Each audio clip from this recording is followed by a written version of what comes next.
నమస్తే, welcome to meta plus. ముందుగా ఈ వీడియోని లైక్ చేయండి, షేర్ చేయండి. మరిన్ని ఇంట్రెస్టింగ్ సినిమా అప్డేట్స్ కోసం అండ్ రివ్యూస్ కోసం please subscribe to meta plus. And ఇక ఈరోజు మనం రివ్యూ చేయబోతున్న సినిమా పేరు mister Bachchan. Mass Maharaja Ravi Teja and energetic director Harish Shankar కాంబినేషన్లో ఈ సినిమా వచ్చింది. కొన్ని సినిమాలకి పర్టికులర్గా సినిమా స్టోరీ కంటే కాంబినేషన్ పైన ఎక్కువ హైప్ ఉంటుంది. మిరపకాయ తర్వాత రవితేజ హరీష్ శంకర్ కాంబినేషన్లో ఈ సినిమా రావడంతో చాలా హైప్ అయితే క్రియేట్ అయింది. ఎందుకంటే హరీష్ శంకర్ డైలాగ్స్ ఎలా ఉంటాయో మనకు తెలుసు, షార్ట్ పంచెస్ కావచ్చు, లేకపోతే కామెడీ టైమింగ్ కావచ్చు. ఇక రవితేజ గురించి అయితే మనం స్పెషల్గా మాట్లాడడం పని లేదు. ఒక మాస్ రోల్ ఇచ్చినా సరే, ఒక కామెడీ పండించమన్నా సరే, రవితేజ పీక్స్లో దాన్ని ఎరగదీసి వదిలిపెడతాడండి. ఈ సినిమాలో కూడా రవితేజకి ఇది బాగా అలవాటైన క్యారెక్టర్. రవితేజని ఈ టైప్ ఆఫ్ క్యారెక్టర్స్లో మనం చాలాసార్లు చూసాం. అండ్ ఈ సినిమాలో పర్టికులర్గా రవితేజ ఎరగదీసాడని చెప్పాలి. ఎందుకంటే ఆయన క్యారెక్టర్ పరంగా కొత్త వైవిధ్యం చూపించే క్యారెక్టర్ అయితే కాదు. గత ఈగిల్ సినిమా ఈ టైప్లో క్యారెక్టర్లో ఉండేది కాదు. ఇది రెగ్యులర్ రవితేజ రొటీన్ క్యారెక్టర్.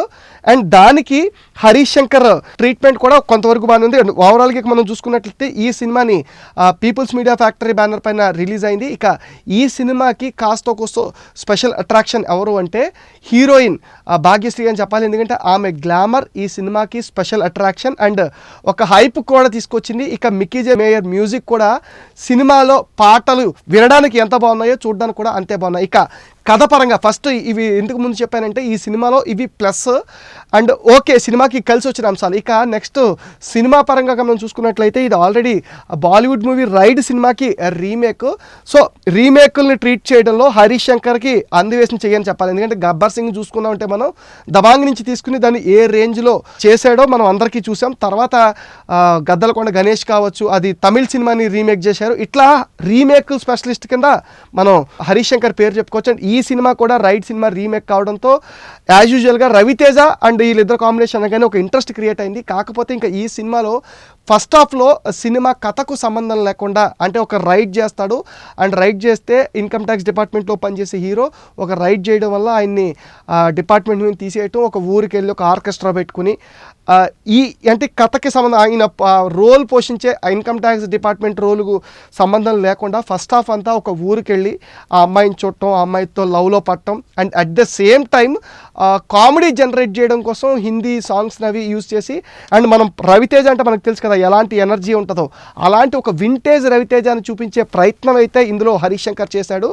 అంతవరకు బాగానే అనిపించినా కానీ సినిమాలో ఏదో మిస్సింగ్ అన్న ఎలిమెంట్ అయితే మన మైండ్కి బాగా రీచ్ అవుతుంది. ఎందుకంటే ఫుల్ ప్లెడ్జ్డ్గా అనిపించదు, ఏదో మిస్సింగ్ అనిపిస్తుంటుంది. ఇంకా సెకండ్ హాఫ్కి వచ్చేసరికి రవితేజని మళ్ళా ఏ డిపార్ట్మెంట్ అయితే తీసేస్తుందో వాళ్ళని పిలిచి మళ్ళీ డ్యూటీస్ అప్పగించడం, ఇంతకుముందు ఎవరి మీద అయితే ఆయన రైడ్ చేస్తాడో ఇందులో విలన్ క్యారెక్టర్ కింద చేసినటువంటి జగపతి బాబు. సో ఆ జగపతి బాబు మీదే మళ్ళీ ఆయన ముత్యం జగ్గయ్య అనే క్యారెక్టర్ చేశాడు జగపతి బాబు. ఆ ముత్యం జగ్గయ్య మీదకి మళ్ళీ రైడ్ చేయడానికి వెళ్ళటం, అక్కడ కొంచెం పవర్ఫుల్గా రవితేజ చూపించే మాస్ ఎలివేషన్స్ కావచ్చు, ఇది కావచ్చు. అంటే ఈ సినిమాని రెగ్యులర్గా ఫ్లోలో చూస్తే మనం చూసి ఎంజాయ్ చేయొచ్చు. అంతేకాని లాజిక్స్ వెతుక్కుంటూ ఇదేంటి ఇది మిస్ అవుతుంది అని బుర్రకు పని చెప్తే మాత్రం ఈ సినిమా చూసే ఆడియన్కి వర్కౌట్ అవ్వదు. యూజువల్గా కమర్షియల్ సినిమా అంటేనే లాజిక్స్ చూడకూడదు, జస్ట్ మ్యాజిక్ వర్కౌట్ అవుతుంది, దాన్ని చూసి ఎంజాయ్ చేయాలంటారు. కానీ ఈ మధ్యకాలంలో సినిమా కొంత అప్గ్రేడ్ అయిందని చెప్పాలి. ఎందుకంటే మనం ఈ ఓటీటీ ప్లాట్ఫామ్స్ పుణ్యమాన్ని different kinds of stories, different నేటివిటీస్ని చూస్తున్నాము. అండ్ స్టోరీ చాలా గ్రిప్పింగ్గా ఉంటే తప్ప ఈ మధ్యకాలంలో ఆడియన్స్ సినిమాని యాక్సెప్ట్ చేయట్లేదు. సో ఇదేంటంటే రొటీన్ మసాలా సినిమా. ఇంతకుముందు ఇలాంటివి చాలా సినిమాలు మనం చూసాం రవితేజని ఈ క్యారెక్టర్స్లో. సో అది ఈ సినిమాకి పెద్ద డ్రాబ్యాక్ అని చెప్పాలి. ఎందుకంటే సూపర్ డూపర్ సినిమా చాలా బాగుంది, గొప్పగా ఉందని చెప్పలేము. ఎందుకంటే ఇదే టైప్ ఆఫ్ క్యారెక్టర్ రవితేజ చాలాసార్లు చేశాడు అండ్ ఇలాంటి సినిమాలు చాలా వచ్చినాయి. కాకపోతే ఇప్పుడు మిరపకాయ తర్వాత మళ్ళా సేమ్ వాళ్ళిద్దరు కాంబినేషన్తో రావడంతో కొంచెం ఎక్స్పెక్టేషన్స్ ఉంటాయి, కొత్తగా ఏం చెప్పే ప్రయత్నం చేశాడు అనుకుంటాం. కానీ ఇది కూడా మనకి ఒక రకంగా చూసుకుంటే వాళ్ళు అఫీషియల్గా చెప్పకపోవచ్చు, కానీ ఇది మిరపకాయ 2 అని, మిరపకాయలు అయిన పోలీసు, ఇక్కడ ఇన్కమ్ ట్యాక్స్ క్యారెక్టర్ మారినాయి కదా 2 అని ఎలా అంటారంటే ఫ్లేవర్ ఆఫ్ సినిమా గురించి నేను మాట్లాడుతాను. ఇది మిరపకాయ రేంజ్లో అనిపిస్తుంది తప్ప కొత్తగా మనం ఏం ఫీల్ అవ్వము. హరీష్ శంకర్ కూడా ఆయన వర్క్ ఆయన చేశాడు, కానీ సెకండ్ హాఫ్లో ఇంకా ఎడిటర్ కొంచెం పని చెప్పి కొన్ని సీన్స్ అవి తీసేస్తే ఇంకొంచెం క్రిప్స్గా ఉండేది, కొంచెం ల్యాగ్ అనిపిస్తుంటుంది మనకి అక్కడక్కడని. కాకపోతే మరి డైరెక్టర్ చాయిస్ వల్ల ఎడిటర్ ఆ పని చేసి ఉండడు. అంటే చూసే ఆడియన్స్కి మెస్మరైజింగ్గా ఇంట్రెస్టింగ్ సబ్జెక్ట్గా అనిపించదు, కానీ చల్తా అనుకుంటే ఈ సినిమాని చూడొచ్చు. అంతే తప్ప మస్ట్ వాచ్ మూవీగా చెప్పాలి అంటే నేనైతే ఈ సినిమాని మస్ట్ వాచ్ మూవీ లిస్ట్లో పెట్టుకోలేను. ఎందుకంటే ఇలాంటి మనం చాలా చూసాం కాబట్టి ఓకే చల్తా ఒక టైంపాస్ ఎంటర్టైనర్ కింద చూడొచ్చు తప్ప సూపర్ డూపర్ అని కాదు. నా దృష్టిలో ఈ మూవీ వరకు స్పెషల్ ఎసెట్స్ వచ్చేసి మికీ జే మేయర్ పాటలు బాగున్నాయి అండ్ సినిమాటోగ్రఫీ కూడా బాగానే ఉంది.